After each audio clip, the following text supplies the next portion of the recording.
How much have you made in sales total? Okay. I don't work alone.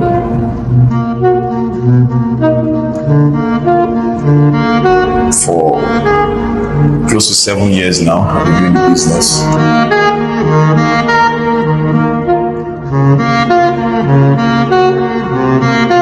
I say close to 10 billion. 10 billionaire. Yeah. 10 billion. That's amazing. Because we make money in dollars.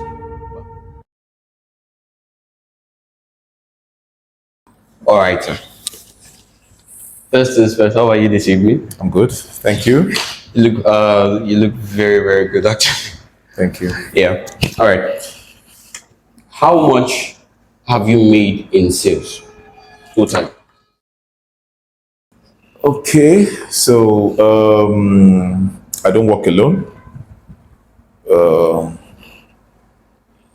For close to 7 years now, I've been doing the business. I say close to 10 billion. 10 billionaire. Yeah. 10 billion. That's amazing because we make money in dollars here, and back then, 7 years ago, we like say a dollar should be trading around 750 or so. So if we were to do the mathematics, if a dollar was trading at 750, then $10,000 would be around 750,000 there. I mean, No, yes, actually. I'll be million. So that'd be a million for no $1,000 would be 750,000 naira, right? Yes, So $10,000 would be 7.5 million naira. Exactly.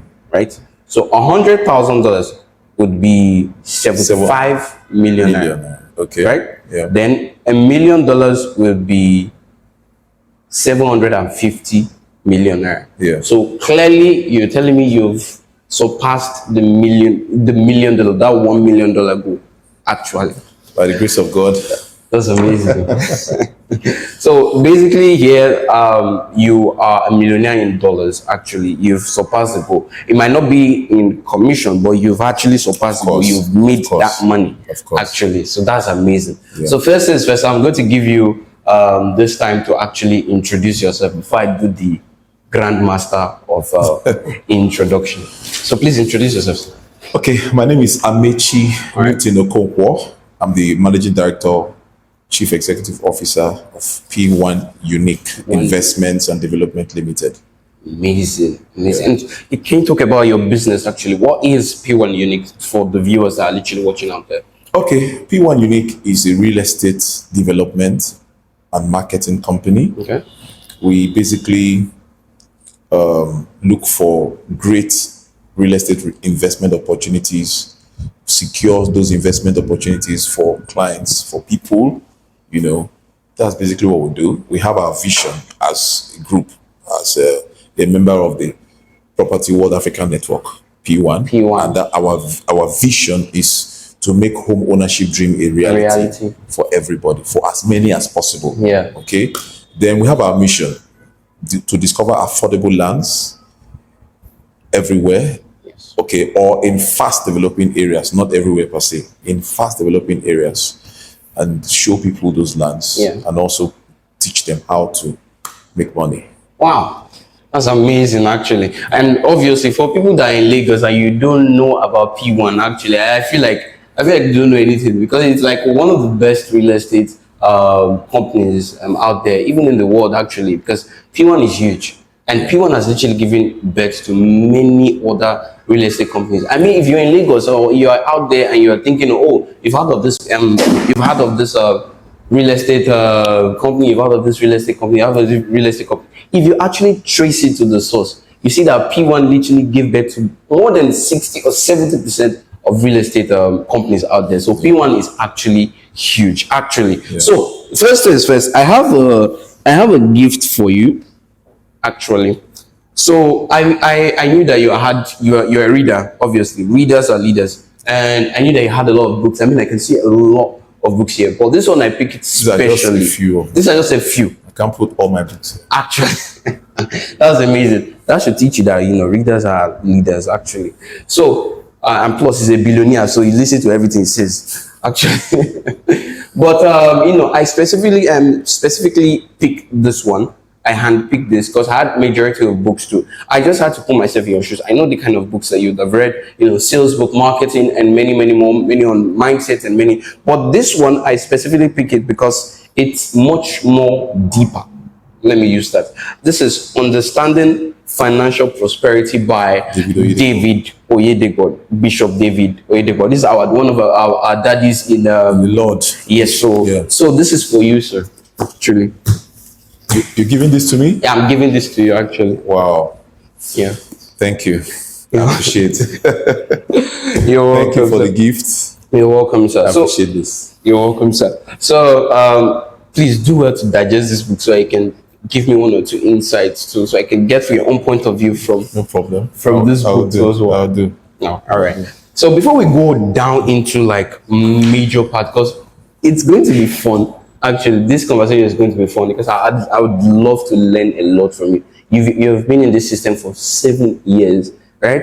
It's huge. It's a big one, and it's something you should be proud of. It's something you should be happy about. Literally, it's something people around you should even celebrate. Obviously, because 7 years, full of life, full of grace, and you've been doing this back to back. You're a loyal person. You're a humble person. This is not the first time I've met you, and plus, for me to be seated here, let me even tell you, this is one of the people that actually made me sit here today, looking all kinky, see me unsuited, everybody. He made me actually made me. He believed in me when nobody actually did, and then I respect you a lot, because remember when I was there in that office, you saw something in me, right, that many people might not see, or you saw something in me and you said, let's give this boy a chance. And when you gave me a chance, then I told myself I would not let you down. That was what I said. And you haven't. And I haven't. God bless you.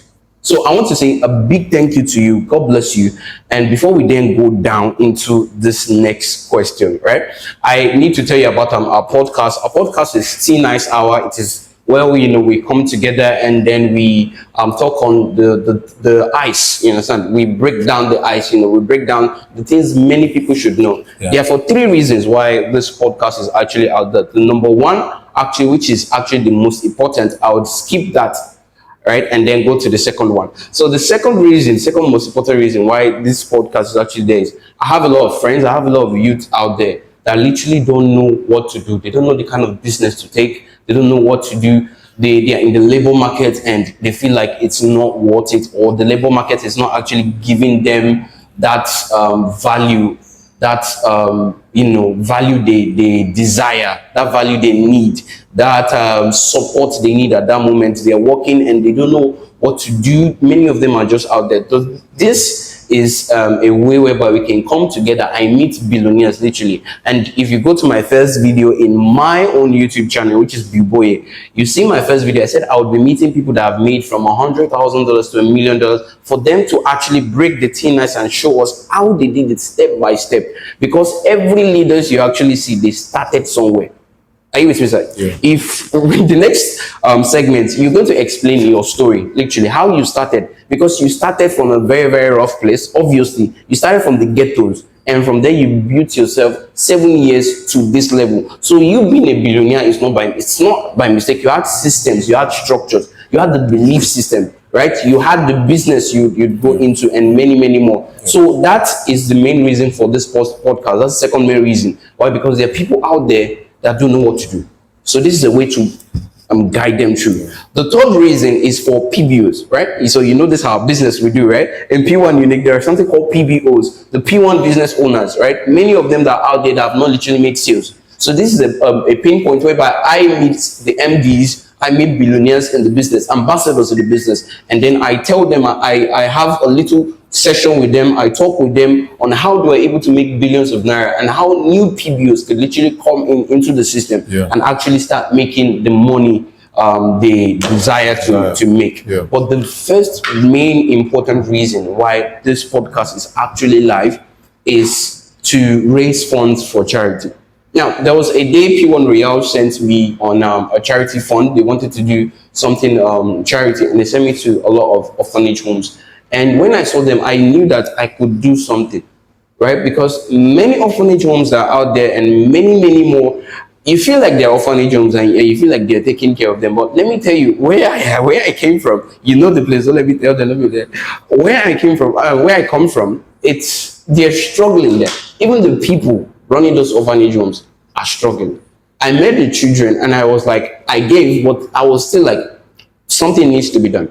So what I did was I partnered with an NGO, and this is also a form of way to actually raise funds for these children. I went to like 4 orphanage homes. I saw how it was. I saw how life was. And if you look at the orphanage, I feel like God brought people into this world for a reason. I mean, what are the chances, right? What are the chances, right? What are the chances that, let's go into the scientific era right now, right? Out of 4 billion sperms, let me use that, right?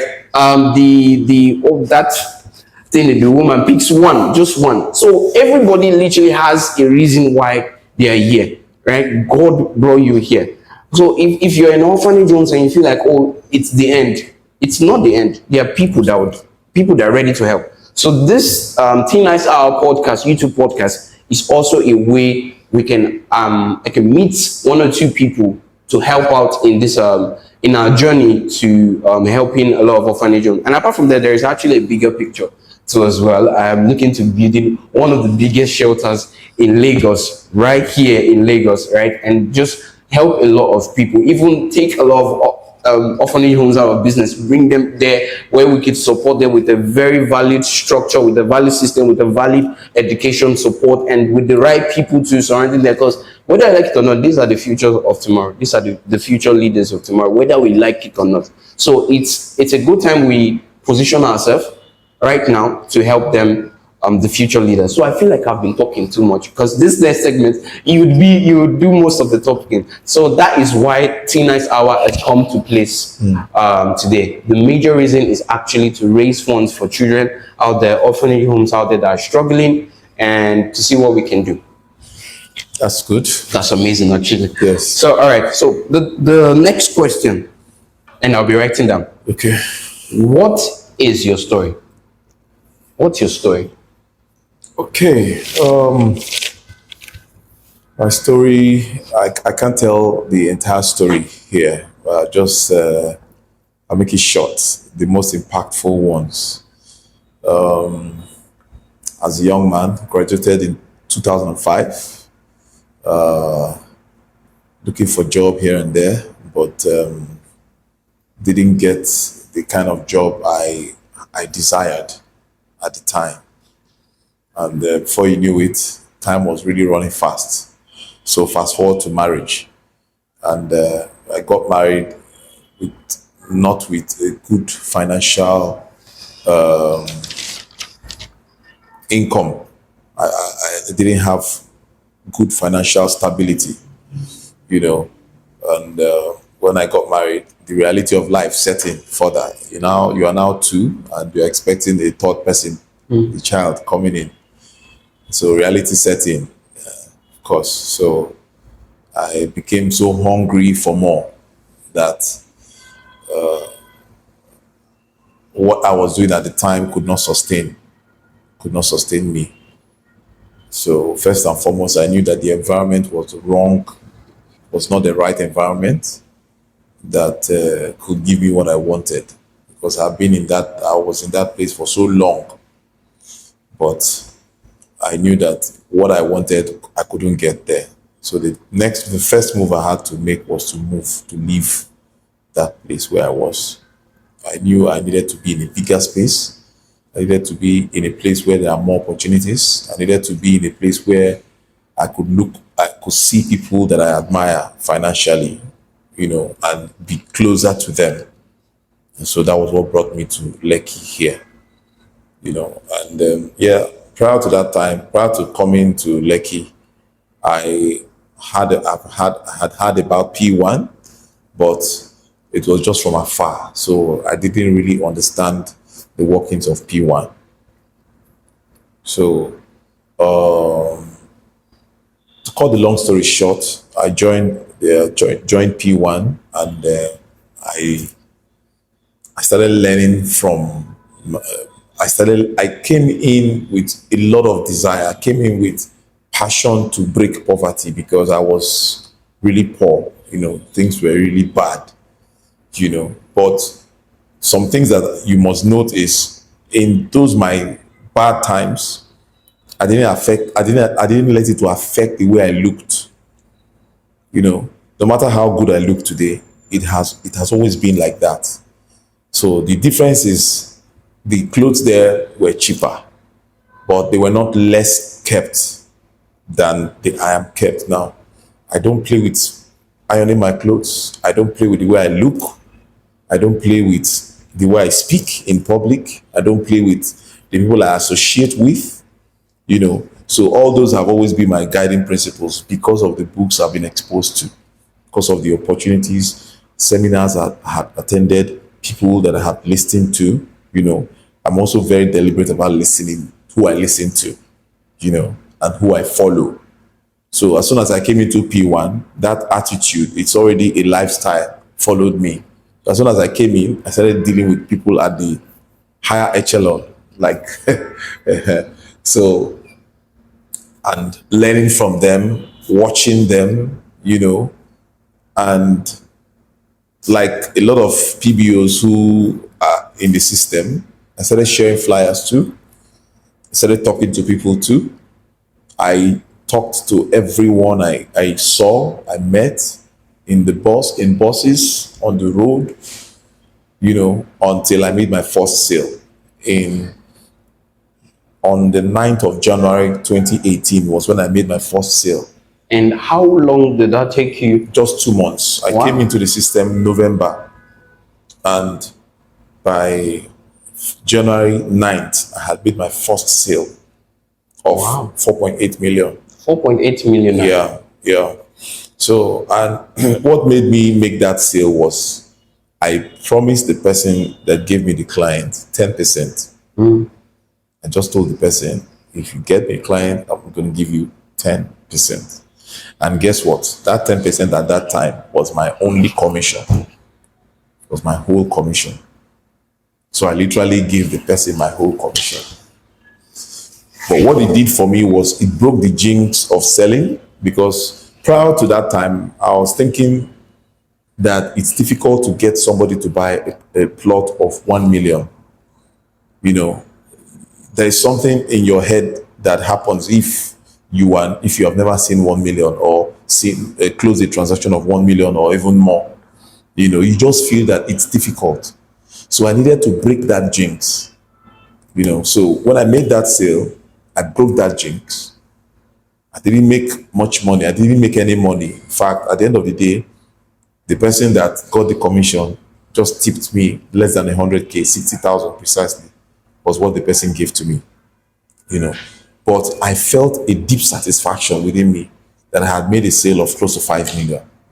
So that gave me energy to keep pushing, because while I was working from November to December, it was tough mentally and both physically, because I didn't have the means, money to move about, to do things the way I wanted.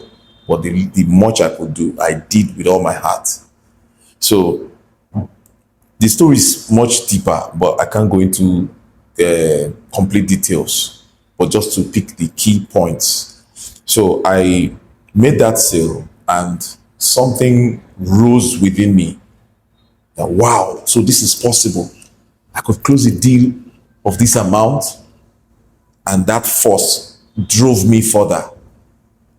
February, there was no sale, but a lot of things I had done, even prior to the first sale, it seemed like everything started accumulating. So in March, I made a major sale of close to 50 million. And that was another mind-blowing experience, because before that time, I'd never seen 1 million in my account as my money. So when several millions entered as commission, I was wowed. Like, and you didn't need to tip anybody off 10%. So I was like, wow, could I get this much from this business? So don't forget that P1 gives you the opportunity to earn in two folds.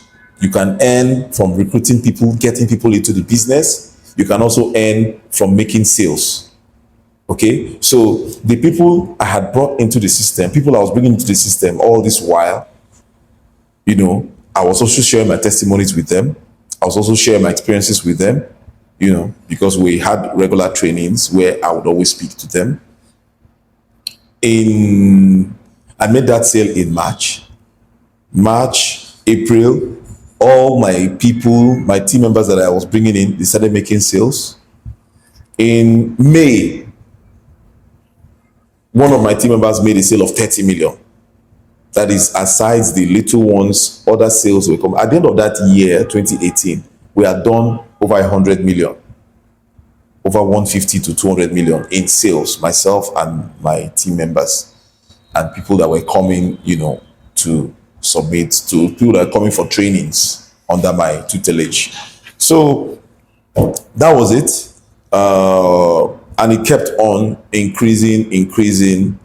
And today, this is where we are. That's amazing. That's amazing. You said something that actually struck me. It was there is a popular quote for that. It's not about the money, but it's about the person you become when you make that money. So when you said you had to tip out your 10% because this was the only money at hand, this was the only commission, and you literally gave it out. You wanted to become somebody that wanted to break something. Yeah. You wanted to make sales, And then so when I had that, I was like, it's not about the money. No, it's not about the person that you want to become. Yeah, exactly. And that has always been my driving force too. It's not just about the money. It's about who are you? Who do you want to become? Who do you want to be perceived as? How do you want people to perceive you? You understand? Yeah. So that's basically the driving force behind what I do. Wow. All right, on to the next question. How did you make step by step process? How were you able to make more than $1 million, right, in this business? So this question is specifically for the viewers. What is the advice you give PBOs and viewers that have not made sales? They've heard of P1 before, they've heard about your business. What advice would you give them? Not advice will you give entrepreneurs now, but to PBOs. What advice will you give those that have not even made sales for a year? Right? Okay. What advice will you give them? What's the motivation you give them? Right? Because it's clear that you've been there. You said you shared flyers. So you're not different. But you did something that was extremely different. And then you're here in this level. So what advice or what motivation will you give people that have not literally made sales before? Okay. I'll be talking to all the categories of PBOs because we have different categories. The ones that are not working, that's the unemployed, the ones that are employed, the downtrodden, people who are coming out of one emotional or one crisis or the other.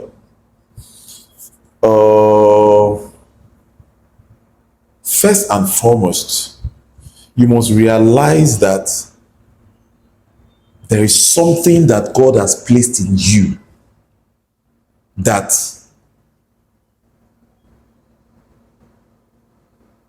if you tap into it, you should never be poor. You should realize that God did not create anybody to be poor, and you're not excluded. God has made God has given everyone capacity. Yours might not be the same with your neighbors, people around you, but there is something God has put inside of you that can distinguish you in this P1 business. So you must discover that first. Who are you? Know yourself. Who are you? Who am I? Always ask yourself that question. once you're able to discover who you are, the next step is, where am I supposed to be in this P1 business?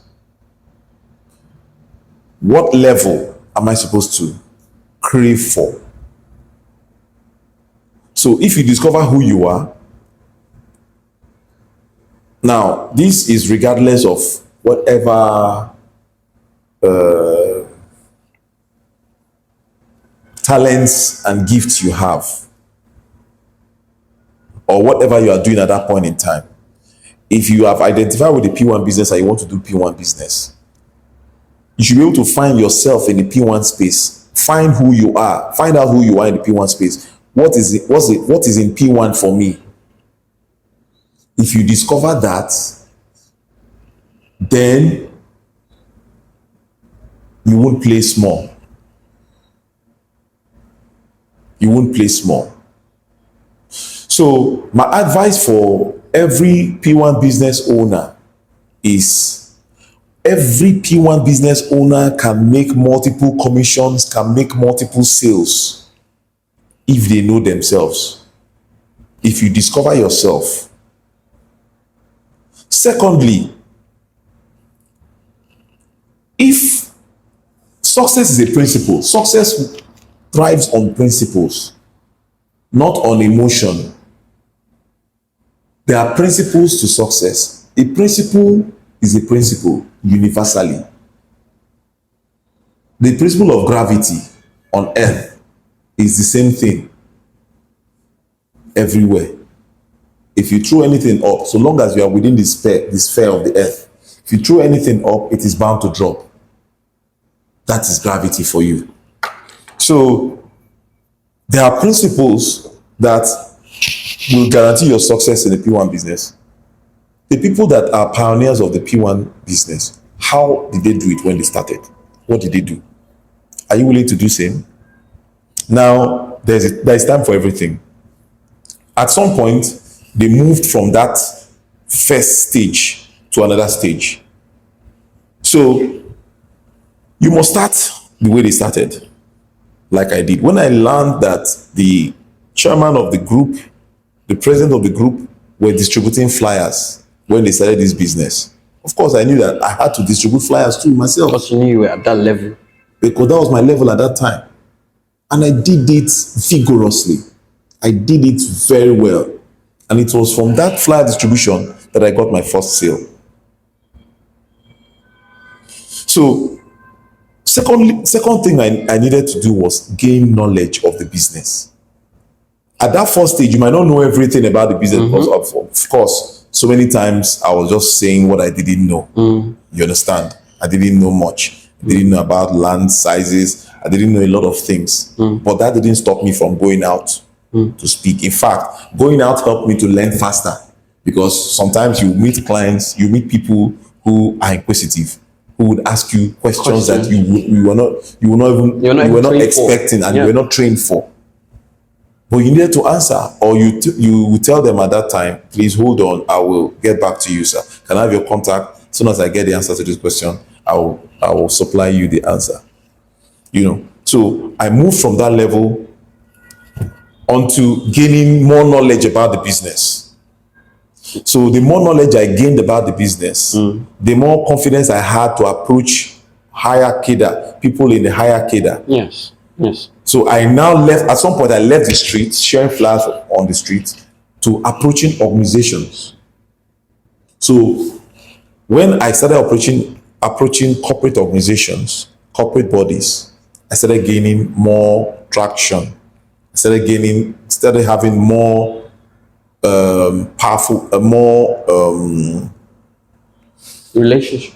No, not relationship per se, more prospects. Okay. You understand? You see on the street, you meet the masses, anyhow. The masses. A lot of them, they're just there. You just waste your time on the street. But when you start meeting organizations, if it is no from the beginning, they'll tell you, no, we're not interested. You understand? So that way you can save your time. That way you can know that you are hitting the mark. You're not just beating about the bush, you're not like the farmer that is scattering his seeds, and some will fall on thorns and fall. You understand? You now limit that waste of energy, waste of time, because you talk to more people in less time. You understand?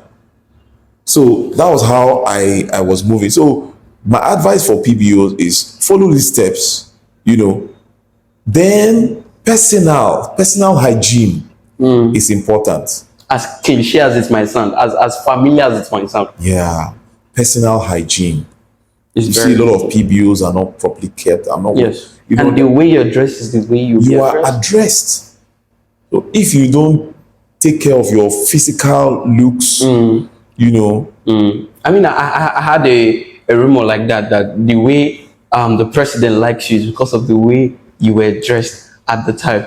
And I was like, oh my God. That's part of it. And before we started this podcast, you literally said, I would iron my clothes. I would do this if they were kept, even if they were cheap, they looked expensive because they were well kept. Exactly. So that's basic. We can't say everything, but at least these are basic things that can help. Wow. It's amazing. All right. Well, on to the next question. At what point did the reawakening occur? What was that moment you knew that you had to go all in? That you had nothing to lose. When I gave birth to my son, on the day of the delivery of my son, I was not expecting to hear cesarean section, which is operation CS. But all of a sudden, I was told that my wife and I were going to go through surgery, because it wasn't just herself. I went through that surgery too, even if I wasn't caught physically with a metal, but the pain I went through, because I was there with her, that was when it dawned on me that I can't fail my family. They are my responsibility. I made a decision to get married, and I must be responsible for the upkeep of my wife and my children. So that was when it dawned on me that it is either I succeed or nothing. So that was when the realization came. Wow. Yes. Wow. That's amazing. All right. And then to the next question. What early experience or individuals shaped your approach to business and to success? What experiences, and maybe you went to a conference and then you had something, or what specific individuals actually shaped your approach to business and to success? Okay.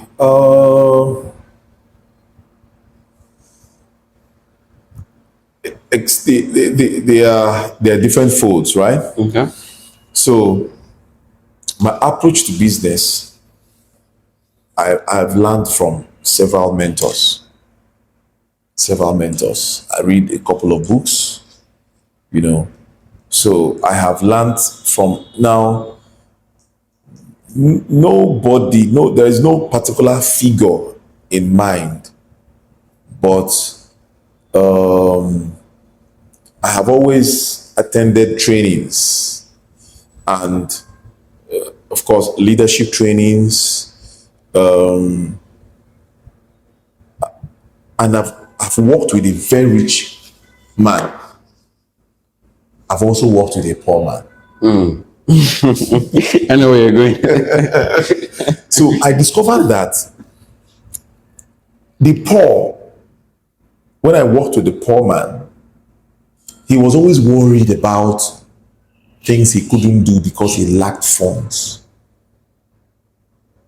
He was always worried.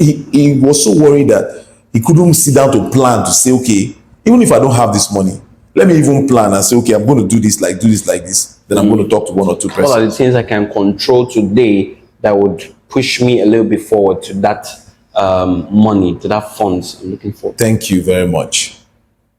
But at the same time, I started working with a rich man.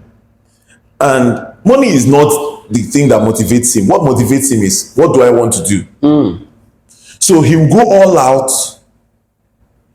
planning, putting things together, resources together, not financial resources now, putting material resources together to accomplish a task. And guess what? These people don't even have this money liquid in the bank. But because they know how to harness resources, harness brains together, as soon as this thing come together, the money follows. So they had different mindsets. The poor guy, his problem was not lack of funds. The problem was the way he was thinking, the way he thought. You know, you bring up an idea, he says, where is the money? You are talking about a plan that will take a lot of funds. He's not thinking about what will eventually happen financially when that thing is executed. What he's thinking is, where will the funds come from to get this task done? So that beclouds his mental reasoning. Why the rich man thinks of how? The rich man goes all out to get this thing done, to put resources together. Then he calls for a meeting, or he goes to seek the audience of people who he knows can fund these things. And as soon as he's done, before he's done, they are scrambling to finance the idea. So when I saw myself between these two, I chose the other guy. So those were the things that shaped my mind. So each time I heard any business seminar or any business teaching, in fact, in my church at that time, there was this business meeting we were holding every morning. First service was business meeting. So that further helped to shape me. And money was never my motivation. My motivation was ideas. My motivation was putting myself in the right atmosphere, being in the midst of the right people, giving value to people. I think that was my motivating factor. Amazing. Yeah. That's amazing, actually. Okay, you said something that also struck my mind. So I'd love to know your point of view on that. You know, when you're talking about business, and then we're also talking about the church, right? And then you said something about where you actually learned more from business was from the trainings going on in church. Yeah, both in church and outside. And sometimes I think I hear from my my elders, the Yoruba, that you should not sync business with church. So that is like, if you're coming to church, right, you're coming for God, right? Okay. Like you should not incorporate business with church. Okay. That's what some elders say. Okay. Are you with me? And then you also say, when you actually, what made you this successful is because of the things you were doing at the past and the trainings you were doing, because you're a man of training, you're a man of conferences you go to for trainings, you go, anything that literally betters your conversation, betters your mindset, betters your life, right? And then when you look at the Bible, you understand that our God is a God of entrepreneurship, right? It is, literally.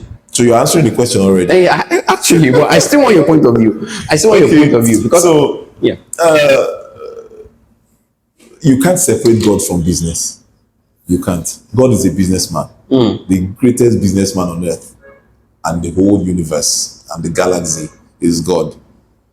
The Bible says, "For God so loved the world that He gave His only begotten Son." Why did He give His only begotten Son? Because He wanted more.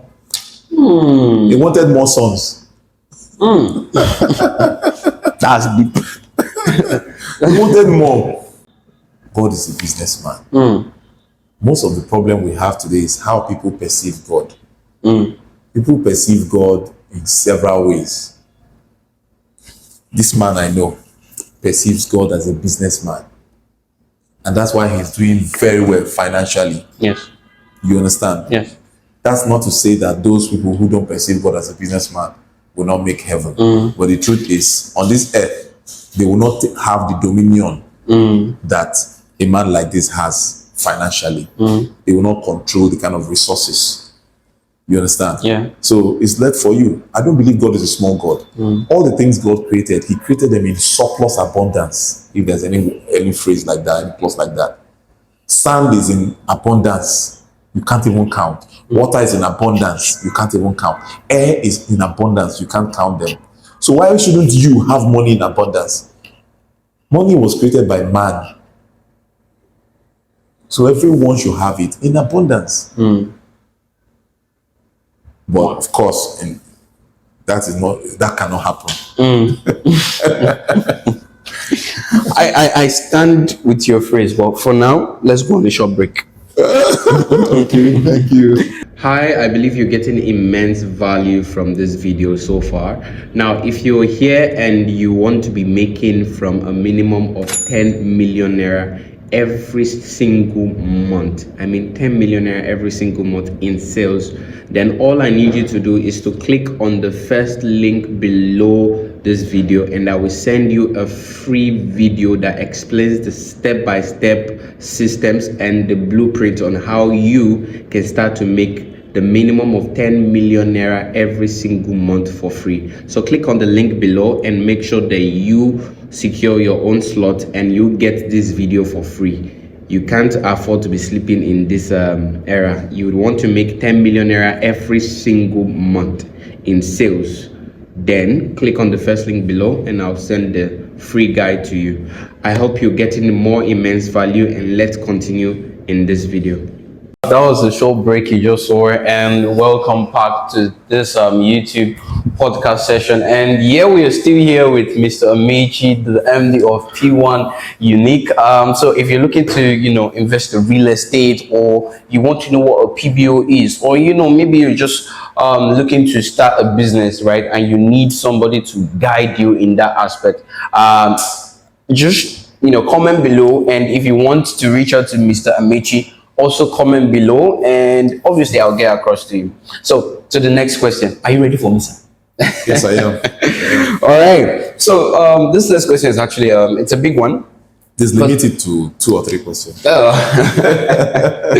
I'll try my best, because everybody wants to know, right? Everybody wants to know. What were some of your biggest challenges you faced on the path of becoming a billionaire, and how did you overcome them, actually? Wow. Okay, doing real estate business is not an easy one, especially in the way we do it, right? So you get a lot of people telling you they're not interested, they don't have the money, and these things affect you psychologically. You just feel that you will not be able to find someone who can afford a plot of land, So you before you get a yes, you would have gotten like 50 no's, and it's not funny at all. It's not funny. Then also, we also recruit people. A lot of people are wary of this network marketing thing. A lot of people just tell you it doesn't work. It doesn't work. So you get a lot of people telling you, I'm not interested. People just don't want that. People prefer the 9-to-5 kind of job. So you get I got a lot of no's from people. That's one of the challenges. Secondly, you don't get to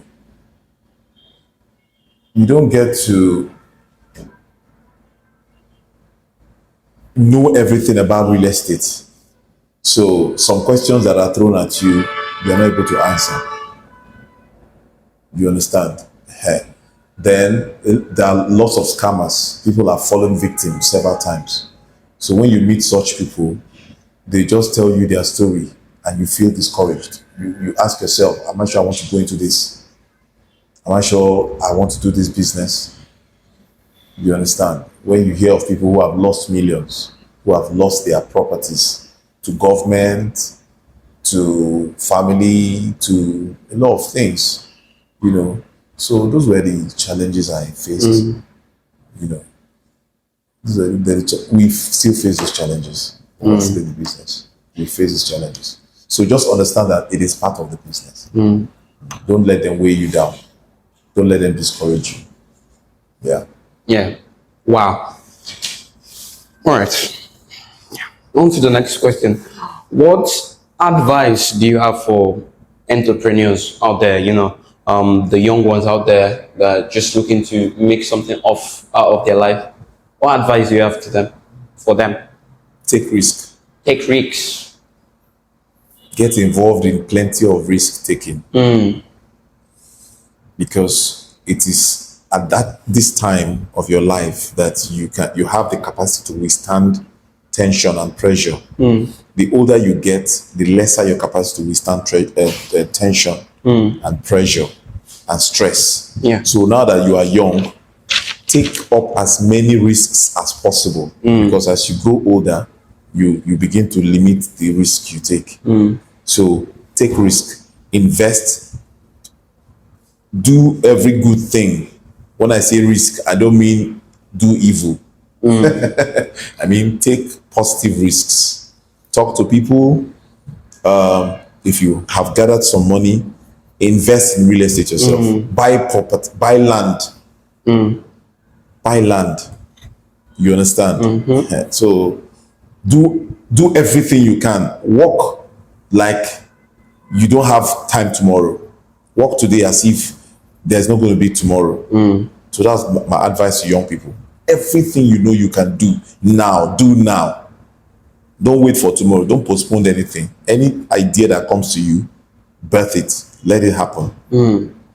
Let it happen. I think that's my advice for young people. Wow. Okay. Through what you just said, I remembered some of my wonderful quotes. There are many quotes right now. Like I love quotes a lot, because when I come to the office, and I came to the office, I saw a quote on that door, and I was like, this, there's something about quotes. They're more like phrases. They speak to you more. Yeah.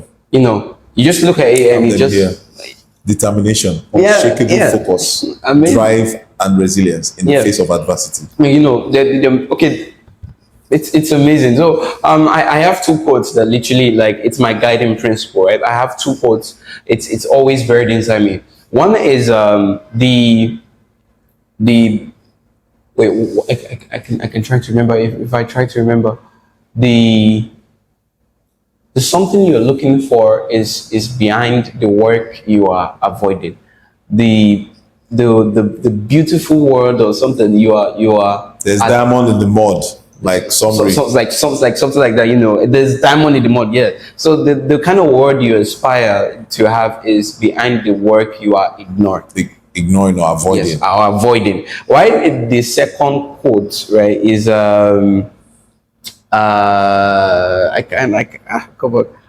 these were all in my head just now.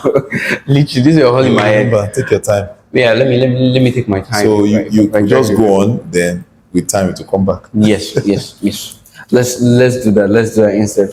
All right. What motivates you, actually? What motivates you? What motivates me? Yes. Okay.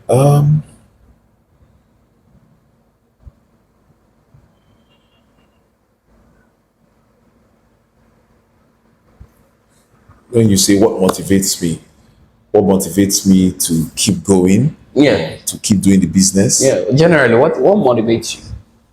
Generally. I like solving problems. You want to solve problem solving? Yeah, I don't like getting to a place where I know I can solve a problem and I'm incapacitated. I like helping people. What motivates me first is family. If I had my way, I would help all my family members, extended, all of them, get out of poverty. So solving problems, helping people, especially family members, now motivates me a lot. Yeah. Wow. It's what it's something you should actually bank on.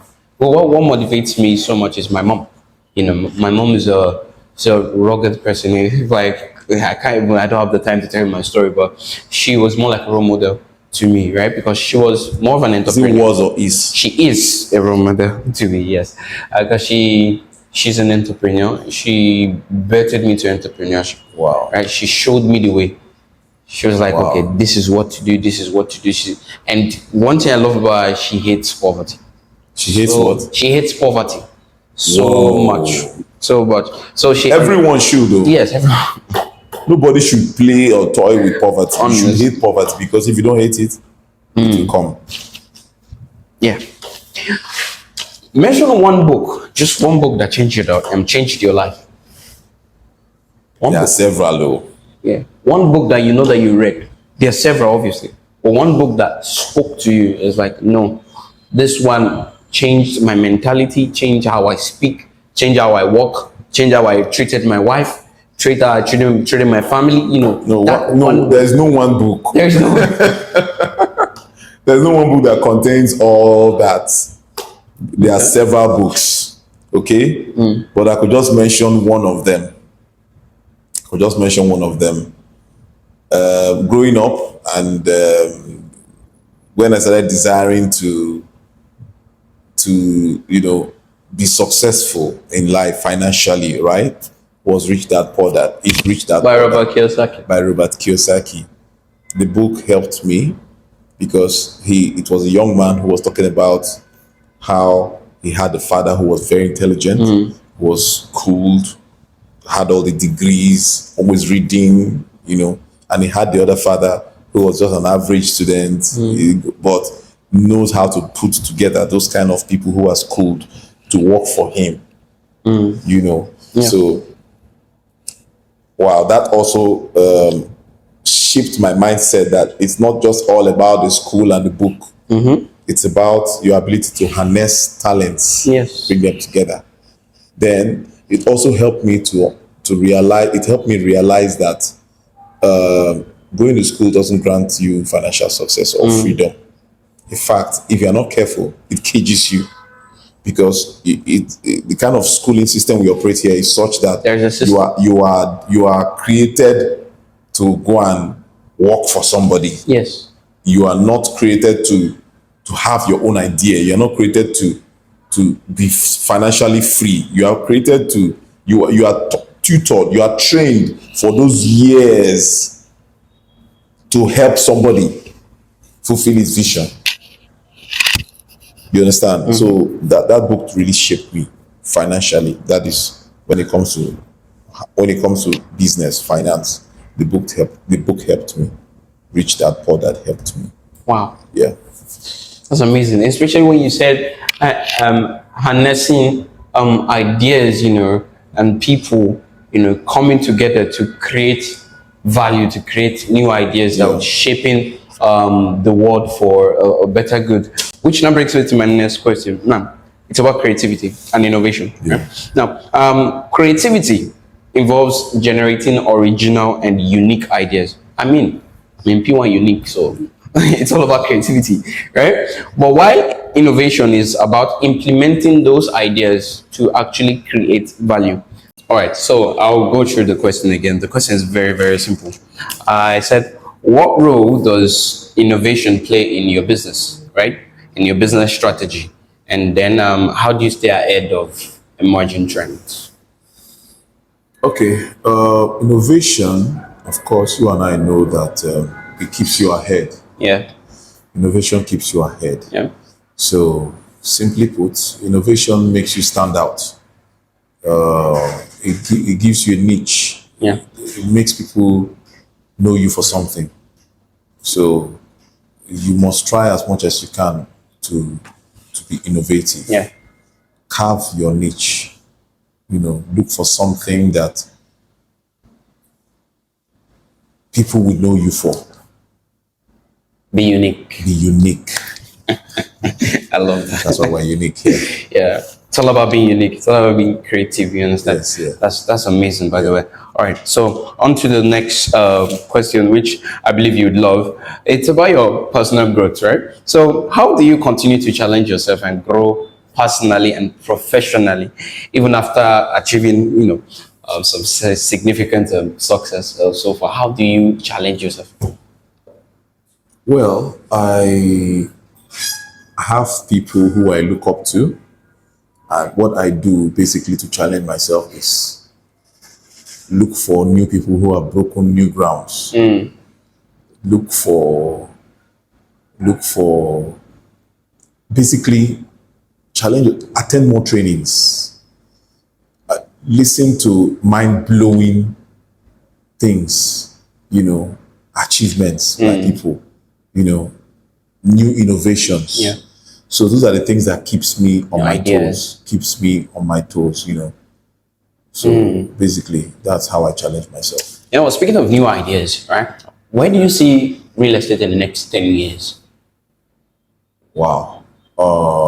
Real estate, Because I've been seeing a lot on social media, a lot of people bringing in tech, Into tech real estate. and real estate is not like coming emerging, right? But to you, because I believe that what Billionaire do, and I've seen it with you and your friends, your Billionaire crew, I've seen that you guys sit down to shape the next 10 years. Yeah. You come and then you take decisions, and another thing is decision making, right? You come and take decisions on what is to come.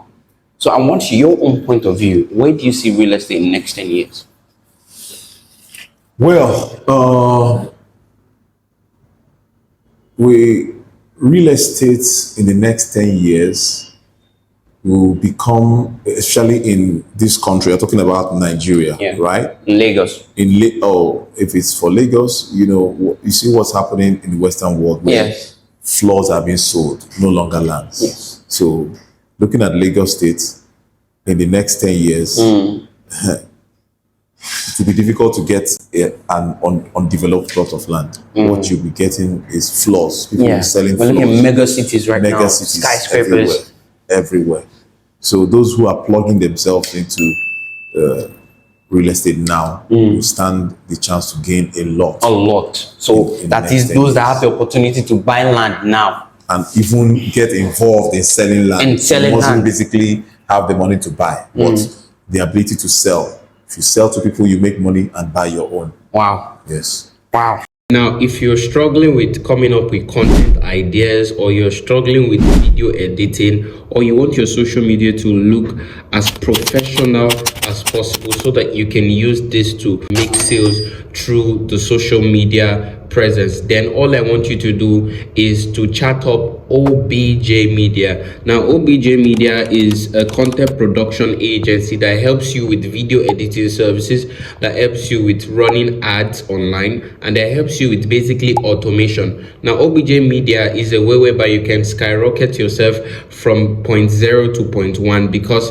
if you are in the social media game, you need a guidance. You need somebody that will put you through. OBJ Media is your guide. They will help you with video editing services. They will help you run advert on Facebook, Instagram, YouTube. They'll help you with a YouTube channel, like if you want a YouTube channel. They'll help you with ads and automations. All I need you to do is to chat up OBJ Media on WhatsApp. Ask them what you want and ask them what you're willing to give as well. Now, this agency is here to help you skyrocket your social media presence and take you from 0 to 1 using social media. Now, if you aspire to sell online, then OBJ Media is the best agency. I would definitely recommend you to use their services. It's quite cheap and it's quite affordable, so that you can actually move from step 0 to step 1 as fast as possible. So if you're here and you want to start making sales online,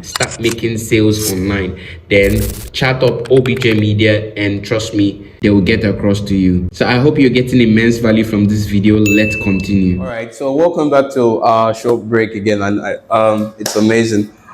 So I want to say a big thank you to you. You've been valuable upon valuable. Although we have to wrap up now, but I know you invite us again. This is just the first edition. The second edition, we have to come down to understanding more about your business and understanding how people could actually come into your business. The kind of links out there, if we could get your contact, and then what kind of real estate investments people should do, understand? And then also people should also, like have the knowledge on real estate and so on and so forth. So I'll hang up with my my last question, which is actually the most important question: the God factor in your business. How have God played a major role in your business so far? Wow. Of course, we have our being, we dwell, and everything that we are, we owe it to God. Yes. God speaks to everybody. It's just for you to understand how it speaks to you. You know, for instance, this office space, it was God that inspired me to get it. You know, I had gotten somewhere else before, but I wasn't comfortable. There was no peace in my spirit. I didn't have the peace. Then something just, I would say the Spirit of God told me, move, get into your car and move. So I got somebody to join me in the car who could drive. And we started just driving around, looking for office space. And at some point I got tired. When we got to Chevron roundabout, I got tired and told him to take over the steering. So he took over the steering and we turned back and we're heading back to P1 Royal. And at some point I just dozed off in the car. But when we got to this pedestrian bridge here, something, I just opened my eyes slightly and I saw this beautiful edifice. Just like that. Just like that. And of course, it's God that told me to open my eyes at this spot. Yeah. As soon as I saw the building, I was like, God, you should just give me a space here. I just love this building. And there was serious traffic here. So we're moving slowly. Yeah. But while I was admiring the building, something just said, check it. So when we got to the junction, when we're at the other end, and there was traffic, we started trafficating to turn right. Everybody was resisting. No, you can't turn. No, you can't turn. It's a steep turn. They were just honking and refusing us to turn. And we just kept at it. I just told him, no, we must turn. We must come in here. When I got here, the first question I asked is this place for rent? The guy told me, yes. I said, is anybody here? He said, no. Can I have a contact? And I called. We're here. Wow. That's amazing. And that is unique actually, because when I came in here, you'd see the clip of the office, by the way, you all see the clip. But when I came here and I was like, I felt this peace. Like this place is indeed blessed, you know, and it's apart from it being unique, it's peaceful actually. And then me coming in and sitting down, and then you just blew my mind with your office and what you've done. And then I had to hear again that you were the one behind the creativity of your space and everything. It's just massive, you understand? So I look up to you so much, so much, and I know God will bless you. Please, I have one last question actually. Apart from that last question, I heard that Asaba is the new Lagos. What do you have to say to that? Wow, Asaba is really the new Lagos. Asaba is expanding. Real estate has taken another shape in Asaba. You know, especially with the presence of P1 in Asaba. Asaba is developing really fast. Smart investors are keen into Asaba properties. It's amazing. That is the next Lagos. That is the new Lagos. Wow. So, and I had you had 2 estates there. Yes, I do. How about you tell the viewers though? Like, so we have 2 estates in Asaba called Orchid Bliss. Okay, and the other estate will be unveiled soon, and that will be Orchid Bliss 2. So Orchid Bliss Phase 1 is selling for 4 million naira right now. If you buy 5 plots, you get 1 plot for free. Just like that. Yeah, and it's a fast developing area. It's behind the Admiralty Naval University, okay? The only naval university in Asaba, Delta State. So hurry up now and subscribe. Just make sure you subscribe. You know, I look at you, you're a very, very hardworking person, right? And I sometimes I enjoy your company, honestly, because you're hardworking. And so, but I have to ask, I really have to ask, how do you escape, right? How do you relax? How do you escape from people? Because I know there are millions of people tied to you. How do you escape? Well, I have my nights to myself, so I sleep at night. That's amazing. Then, of course, there's always time to just sneak out and catch some breath a little. Then you come back into the public, and then it happens. That's amazing. It's amazing. All right. So we've come to the end of this YouTube podcast, and I really want to thank you, my MD of P1 Unique, Mr. Amechi. He is indeed a blessed man. You're blessed, and may everything that you touch be fruitful as well. Amen. But please, I'd love you to remind you that the main reason for the YouTube podcast is to raise funds for the needy, and then to raise more funds for orphanage homes. like I said, you remember the story I said from the early beginning. So I'd love you to support, and No problem. I'd double anything you support right now in the presence of everybody. No, let's do it. Let's do it privately. Privately. Yeah. All right, sir. Thank you so much for your time. You're welcome. And watch out for edition 2. I would still be interviewing him more about real estate and how you can make money with real estate. So it's more about you. And just sit back, relax, and make sure you hit that subscribe button, and make sure you comment below your favorite part of this podcast. Thank you, and we love you. Thank you so Thank you much. so much. I appreciate you. God bless you.